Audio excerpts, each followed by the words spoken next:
Kolegovia, ešte raz vás všetkých zdravím. Tak poďme ďalej. Ďakujem Alexander za skvelé odhalenie informácií a za všetko, čo sa týka našich marketingových aktivít a nárastu organického trafiku. Ahojte všetkým. Začnem odpovedať na vaše otázky a zároveň sa zameriam na promo akcie, na ktoré možno všetci čakáte. Dnes sme tu len dvaja s Alexandrom. Vytvorili sme takú menšiu mužskú spoločnosť. Zvyčajne nás býva viac, ale dnes sme tu len dvaja. Sú peňažné prostriedky akcionárov fondu poistené? Pozrite sa. Poistené sú výlučne len vklady v bankách. V rôznych krajinách sa to líši podľa sumy. Fond je však súkromnou spoločnosťou, ktorá má finančnú licenciu na investovanie do IT projektov, preto tu nie je priamy mechanizmus poistenia. Máme však pojem vlastníctva intelektuálneho majetku a aplikácia GemMarket, čo poskytuje istú formu ochrany a zabezpečenia aktív vo fonde. Ak sa pozriete na to, ako sa správa akciový trh, mnohé indexy podajú a spoločnosti strácajú na hodnote. Vlastnenie akcií fondu je však predložené hodnotou intelektuálneho vlastníctva a ocenením produktov, čo predstavuje stabilitu. Produkt máme ocenený, no stále sa pripravujeme na ďalší rozvoj a hodnotenie platformy GemMarket. GemSoft už je v procese, čo umožňuje zisk dividendov z akcií triedy C. Ďalšia otázka znie, pri vývoji Marketplace a jeho štruktúry sa zohľadňuje možnosť opakovania pandémie, ktorá prináša určité ťažkosti pri kontakte medzi predávajúcim a kupujúcim. Tu hrá kľúčovú rolu doručenie zo strany predávajúceho, vrátane bezkontaktného doručenia, pri ktorom zákazník platí na diaľku. Teda je to plne pripravené aj na potenciálne budúce pandemické situácie. Tretia otázka. V Estónsku v obchodnom registri existuje akciová spoločnosť uzavretého typu GemSpace s nulovou výročnou správou. Vlastníkom je osoba s americkým občianstvom. Mohli by ste to prosím okomentovať? V Estónsku máme spoločnosť Maret, ktorá sa teraz stáva vydávateľom mobilnej aplikácie na poverenie fondu. Môže sa stať, že niektoré detaily nájdete v obchodnom registri, čo sa týka GemSpace. Nie sme to my. Štvrtá otázka znie, po predaji GemSpace bude môcť zvýšiť svoj status na Invest a následne pracovať v každom projekte GemSoft? Nie som jediná, ktorá nestihla vstúpiť do dividendového programu. Do dividendového programu ešte stále môžete vstúpiť. Piatá otázka sa týka, či sa pri vyplácaní príjmu po predaji GemSpace bude uvedené, že ide o príjem za niekoľko rokov. Nie, tam bude uvedené, že ste dostali svoj podiel na realizácii aplikácie v závislosti od počtu akcií, ktoré vlastníte. Všetci vlastníci akcií fondu sú vlastníkmi podielu v aplikácii GemSpace a pri realizácii predaja vám bude vyplatený váš podiel. A teraz ďalšia otázka. Je potrebné rebrandovať GemSpace GemMarket? Nie sú to dodatočné náklady na platenie práce marketingových pracovníkov? Áno, je to potrebné. Pri rozvoji akejkoľvek značky je dôležité vizuálne prispôsobiť jej imidž. V Ázii je napríklad číslo 4 spojené so smrťou, preto sme pristúpili k zmene, čo je v našom prípade nevyhnutné. Tento rebranding je súčasťou rozvoja produktu. K otázke dividendového programu. Nikdy sme jednoznačne nepovedali, že výplaty budú raz štvrťročne.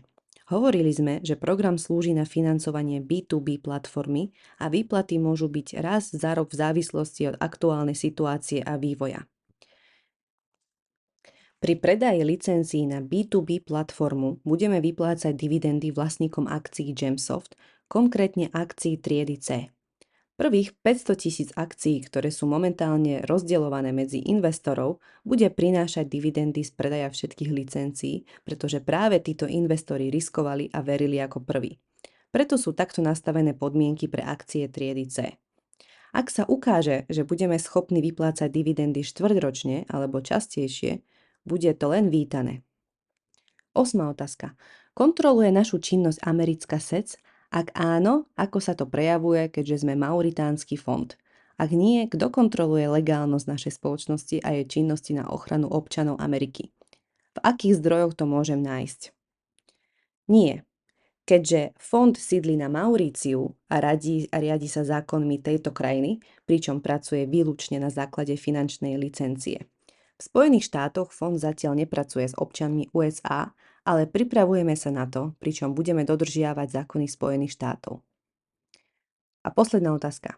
Uzavreli ste dohodu s C-Wallet, ale prečo sa táto peňaženka stále neobjavila v aplikácii? Prečo sa tam nič nemení? Ako bolo nemožné vybrať peniaze, tak aj je. Kedy bude peňaženka v aplikácii a bude umožnený výber? A ako dlho máme ešte čakať? Takže momentálne sme vo fáze integrácie, čo znamená, že bude integrovaná táto platforma vnútri aplikácie. Bohužiaľ, pokiaľ viem, občania Ruskej federácie nebudú môcť otvoriť účet, ale tieto informácie ešte upresníme. Ide o zdĺhavý proces, najmä preto, že v regióne Perského zálivu sú oficiálne sviatky, ktoré končia až 15. septembra. A mnohí sa ešte nevrátili do práce. Manažéri sú už na mieste, ale rozhodujúci ľudia sú stále mimo. Toto sú všetky moje odpovede na otázky. Ďalší briefing bude 9. septembra. Prosím, pošlite svoje otázky. 16. septembra máme novinkovú konferenciu a 23. septembra bude prezentácia od správnej rady, týkajúce sa akcií triedy C.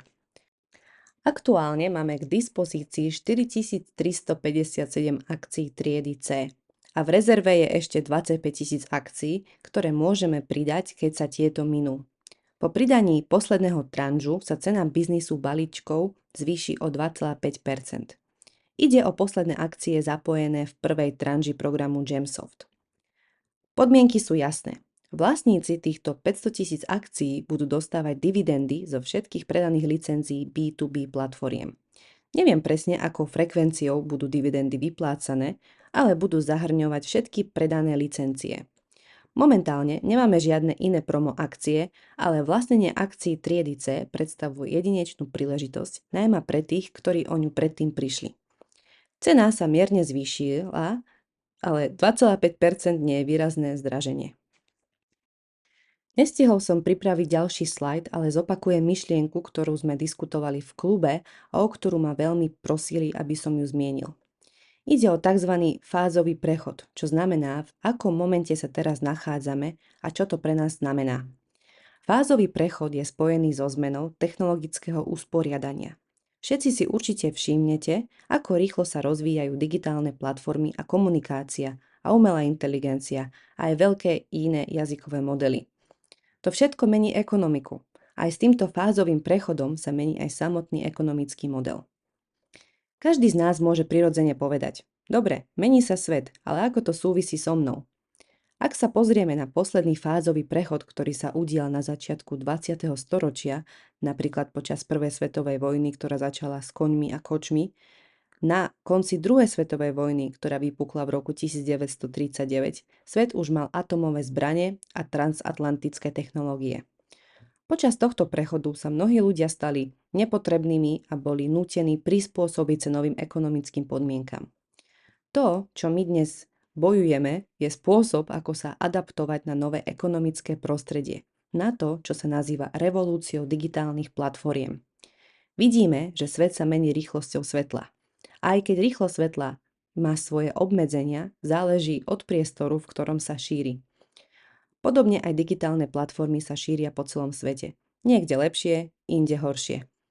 Napríklad v Rusku sú platformy na vládne služby jedny z najpokročilejších vrátane daňových aplikácií. Náš projekt vyvíjame nielen preto, aby sme zarábali, ale aj preto, že pripravujeme niekoľko zaujímavých prekvapení, ktoré môžeme očakávať koncom septembra. Robíme všetko preto, aby hodnota nášho projektu neustále rastla bez ohľadu na meniace sa podmienky na trhu. Ľudia sa nás často pýtajú, prečo nechcete ísť viacej verejne? Dôvodom je, že by sme sa tým stali veľmi závislými od ekonomickej situácie okolo nás. Samozrejme, nemôžeme žiť vo vakuu, aj my sme ovplyvnení tým, čo sa deje vo svete. Avšak tým, že sme vytvorili projekt zameraný na rast a nielen na získanie verejného úspechu, môžeme hodnotu nášho projektu stále zvyšovať, nezávisle od výkyvov na akciovom trhu. Na akciovom trhu sa teraz dejú neobvyklé veci. Hodnota ekonomiky a zdrojov, ktoré sa tam medzi sebou pohybujú, už často nesúvisí s reálnou ekonomickou situáciou. Akciový trh sa odpojil od reality a skôr či neskôr toto protirečenie spojené s naším fázovým prechodom vyvrcholí. A práve vtedy bude možné zhodnotiť, kto zvolil správnu stratégiu. Tí, ktorí vytvárali produkty potrebné v akýchkoľvek ekonomických podmienkach, alebo tí, ktorí sa spoliehali iba na kúpu akcií na trhu. Verím, že čas všetko dá na svoje miesto. Ďakujem vám veľmi pekne za pozornosť. Dávajte si na seba pozor a teším sa na ďalšie stretnutia. Nezabudnite sa pripojiť budúci pondelok, s nami to bude zaujímavé. Ďakujem ešte raz za pozornosť a dovidenia.